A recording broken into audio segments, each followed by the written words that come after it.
ಕಷ್ಟ. ಈ ಒಬ್ಬರು ನೋಡಿದೆ ನಾನು ಇಲ್ಲಿ ಇದಕ್ಕಿದ್ದಾಗ ಏನೋ ಪ್ರಾಬ್ಲಮ್ ಆಗಿ ಕೆಳಗಡೆ ಬಿದ್ದರೆ ಅವ್ರನ್ನ ಹೊರಗಡೆ ತಗೊಂಡೋದ್ರಿ, ಮತ್ತೆ ಅವ್ರ ಟ್ರೀಟ್ಮೆಂಟ್ ಮಾಡೋದು, ಮತ್ತೆ ಈಗೇನು ಇನ್ನೊಂದು ವಿಷಯ ಏನೋ ಹೇಳಿದ್ರಿ ಮತ್ತು ಬ್ಯಾಡ್ ನ್ಯೂಸ್ ಅದು, ಈಗೇನೋ ಯಾರೋ ಡೆತ್ ಆದ್ರು ಅವ್ರನ್ನ ಎಲ್ಲ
ಎಲ್ರಿಗೂ ನಮಸ್ಕಾರ.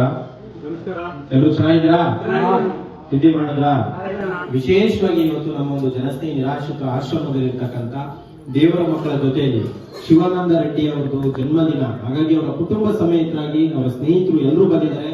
ಇಲ್ಲಿ ಅವರ ಹುಟ್ಟುಹಬ್ಬವನ್ನು ಅರ್ಥಪೂರ್ಣವಾಗಿ ಆಚರಣೆ ಮಾಡ್ತಾ ನಿಮ್ಮೆಲ್ಲರಿಗೂ ಕೂಡ ಪ್ರಸಾದದ ವ್ಯವಸ್ಥೆಯನ್ನು ಮಾಡಿಕೊಟ್ಟಿದ್ದಾರೆ. ದಯವಿಟ್ಟು ಜೋರಾಗಿ ಹಾಗೆ ಪ್ರತಿಯೊಬ್ಬರು ಕೂಡ ಕೈನ ಮುಂದೆ ಚಾಚಿ ಅವ್ರಿಗೆ ಒಳ್ಳೇದಾಗ್ಲಿ, ಭಗವಂತ ಆಯುಷು, ಆರೋಗ್ಯ, ಸುಖ, ಶಾಂತಿ, ನೆಮ್ಮದಿ ಎಲ್ಲವನ್ನ ಕಲಿಸ್ಲಿ. ಇಲ್ಲಿರ್ತಕ್ಕಂಥ ಎಲ್ಲ ದೇವರ ಮಕ್ಕಳ ಆಶೀರ್ವಾದ ಸಿಗ್ಲಿ. ಇಲ್ಲಿರ್ತಕ್ಕಂಥ ಶ್ರೀಶ್ವರ ಸ್ವಾಮಿಯವರ ಆಶೀರ್ವಾದ, ಶಿವಕುಮಾರ ಸ್ವಾಮಿಯವರ ಆಶೀರ್ವಾದ ಸಿಗ್ಲಿ ಅಂತ ಮನಸ್ಫೂರ್ತಿಯಾಗಿ ಬೇಡ್ಕೊಳ್ತೀವಿ ಸರ್. ಜನ್ಮದಿನದ ಹಾರ್ದಿಕ ಶುಭಾಶಯಗಳು. ನಮ್ಮ ಆಶ್ರಮದ ಬಗ್ಗೆ ತಾವು ಏನ್ ಹೇಳಕ್ ಇಷ್ಟಪಡ್ತೀರಾ? ತುಂಬಾ ಇದು ಒಳ್ಳೆ ಕೆಲಸ, ಇದು ಸಾಮಾನ್ಯವಾದ ಕೆಲಸ ಅಲ್ಲ. ನಾವು ಒಂದ್ ದಿವಸ ಪ್ರಸಾದ ಕೊಟ್ಟು ಹೋಗ್ಬೋದು ವಿನಃ ಪ್ರತಿನಿತ್ಯ 24 ಗಂಟೆಗಳ ಕಾಲ ಅವರ ಆಗುವಗಳನ್ನು ನೋಡ್ತಿದ್ದೀರಲ್ಲ, ನಿಮಗೆ ತುಂಬಾ ಧನ್ಯವಾದಗಳು ಸ್ವಾಮೀಜಿ. ಮತ್ತೊಂದು ವಿಷಯ ಏನಂದ್ರೆ, ಆರೋಗ್ಯವಾಗಿ ದುಡಿಯುವಂತವ್ರನ್ನ ಆರಾಮಾಗಿ ಸಾಕ್ಬೋದು. ಬಟ್ ಇಲ್ಲಿ ಅಂಗವಿಕಲರು ಮತ್ತೆ ರೋಗ, ಆರೋಗ್ಯದ ಏರುಪೇರು ಇಂತಹವುಗಳನ್ನೆಲ್ಲ ನೋಡೋದು ತುಂಬಾ ಕಷ್ಟ. ಈ ಒಬ್ಬರು ನೋಡಿದೆ ನಾನು ಇಲ್ಲಿ ಇದಕ್ಕಿದ್ದಾಗ ಏನೋ ಪ್ರಾಬ್ಲಮ್ ಆಗಿ ಕೆಳಗಡೆ ಬಿದ್ದರೆ ಅವ್ರನ್ನ ಹೊರಗಡೆ ತಗೊಂಡೋದ್ರಿ, ಮತ್ತೆ ಅವ್ರ ಟ್ರೀಟ್ಮೆಂಟ್ ಮಾಡೋದು, ಮತ್ತೆ ಈಗೇನು ಇನ್ನೊಂದು ವಿಷಯ ಏನೋ ಹೇಳಿದ್ರಿ ಮತ್ತು ಬ್ಯಾಡ್ ನ್ಯೂಸ್ ಅದು, ಈಗೇನೋ ಯಾರೋ ಡೆತ್ ಆದ್ರು ಅವ್ರನ್ನ ಎಲ್ಲ ವ್ಯವಸ್ಥೆ ಮಾಡಿ ಅವ್ರು ಕಳಿಸಿದೀವಿ ಅಂತ ಹೇಳಿದ್ರಿ. ಇದೆಲ್ಲ ತುಂಬಾ ಕಷ್ಟಕರವಾದ ಕೆಲಸ. ಯಾಕಂದ್ರೆ ಒಬ್ರು ಡೆತ್ ಆಗಿರೋರ್ನ ಅವ್ರು ನಾವು ಯಾರು ಇಲ್ದಿದ್ದು ಅದ್ರದ್ದು ಕಾರ್ಯಕಲಾಪಗಳು ಮಾಡೋದು ತುಂಬಾ ಕಷ್ಟವಾದ ಕೆಲಸ. ಹಾಗಾಗಿ ಇಂಥ ಕೆಲಸ ಮಾಡೋದು 1000ಕ್ಕೆ ಒಬ್ಬರೇ ಅದು ಇಷ್ಟೊಂದು ಜವಾಬ್ದಾರಿ ತಗೊಂಡು 24 ಅವರ್ಸ್ ಕಣ್ಣಲ್ಲಿ ಕಣ್ಣಿಟ್ಟು ನೋಡ್ಕೊಳ್ಳೋದು ತುಂಬಾ ಕಷ್ಟವಾದ ಕೆಲಸ. ನಮಗೆ ಅನ್ಕೋತೀವಿ ನೈಟ್ ಯಾವ್ದಾದ್ರು ಫೋನ್ ಬಂದ್ರೆ ಯಾರೋ ಫೋನ್ ಮಾಡೋಣಪ್ಪ ಇದೊಂದು ಸೈಲೆಂಟ್ ಮಾಡ್ತೀವಿ. ಬಟ್ ರಾತ್ರಿ ಹೊತ್ತು ಇವರಿಗೆ 108 ಅನಾರೋಗ್ಯದ ಸಮಸ್ಯೆಗಳು ಉಂಟಾದಾಗ ಅವ್ರಿಗೆ ಎದ್ದು ಬಂದು ಮತ್ತೆ ಇಲ್ಲೇ ಒಂದು ಜನಸ್ನೇಹಿ ಮೆಡಿಕಲ್ಸ್ ಅಂತ ಮಾಡಿದ್ದಾರೆ. ಇವರ ಆರೋಗ್ಯವನ್ನು ವಿಚಾರಿಸೋದು ತುಂಬಾ ಕಷ್ಟವಾದ ಕೆಲಸ. ಹಾಗಾಗಿ ನಾನು ನಿಮ್ಗೆ ತುಂಬ ಹೃದಯದ ಧನ್ಯವಾದಗಳನ್ನು ಹೇಳ್ತಾ, ಇನ್ನು ಇಂಥ ಜನಸ್ನೇಹಿ ಆಶ್ರಮಗಳನ್ನು ಇನ್ನು ತುಂಬಾ ಮಾಡಲಿ, ಮತ್ತೆ ನಿಮ್ಗೆ ಹೆಚ್ಚಿನ ಅನಾಶ್ರಿತರಿಗೆ ಸೇವೆ ಮಾಡೋ ಶಕ್ತಿ ಕೊಡಲಿ ತಾಯಿ ಚಾಮುಂಡೇಶ್ವರಿ ಮತ್ತೆ ಶಿವಕುಮಾರ ಸ್ವಾಮೀಜಿಗಳು ಅಂತ ಕೇಳ್ಕೊಂತ, ನೀವು ಆರೋಗ್ಯವಾಗಿ 100 ವರ್ಷಗಳ ಕಾಲ ಇಲ್ಲಿದ್ರೆ ಸಹ ನೀವು ಸಾವಿರಾರು ಜನ ಅನಾಥರನ್ನ ಸಾಕ್ಬೋದು ಅಂತ ಹೇಳಿ ನಾನು 2 ಮಾತನ್ನ ಮಾತಾಡಲು ಅವಕಾಶ ಕೊಟ್ಟಂತ ಸ್ವಾಮೀಜಿಗಳಿಗೆ ತುಂಬಾ ಧನ್ಯವಾದಗಳು. ಬಹಳ ಖುಷಿ ಆಯ್ತು, ನಿಮ್ಮ ಮಾತು ತುಂಬಾ ಅರ್ಥಪೂರ್ಣವಾಗಿತ್ತು. ಎಲ್ಲರೂ ಅನ್ಕೋಬಹುದು ಸಮಾಜ ಸೇವೆ ಅಂದ್ರೆ ತುಂಬಾ ಈಸಿ, ಎಲ್ಲಿಂದನೋ ಬರುತ್ತೋ ಹೇಗ್ ಬೇಕಾದ್ರೂ ಮಾಡ್ಬೋದು ಅಂತ. ಬಟ್ ಅಷ್ಟು ಈಸಿಯಾಗಿ ಇರೋದಿಲ್ಲ.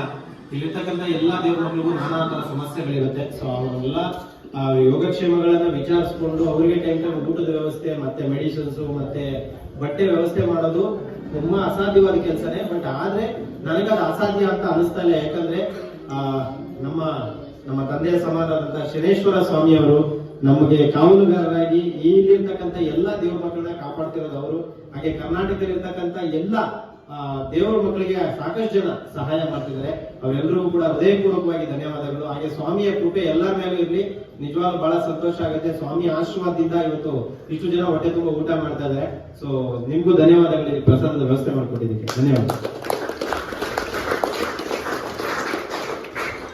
Happy birthday to you. Happy birthday to you. Happy birthday to you. Happy birthday to you. ಜೋರಾಗಿ ಕ್ಲಾಸ್ ಮಾಡಿ. ಕ್ಲಾಸ್ ಮಾಡಿದ್ರೆ ನಿಮಗೆ ಒಳ್ಳೆ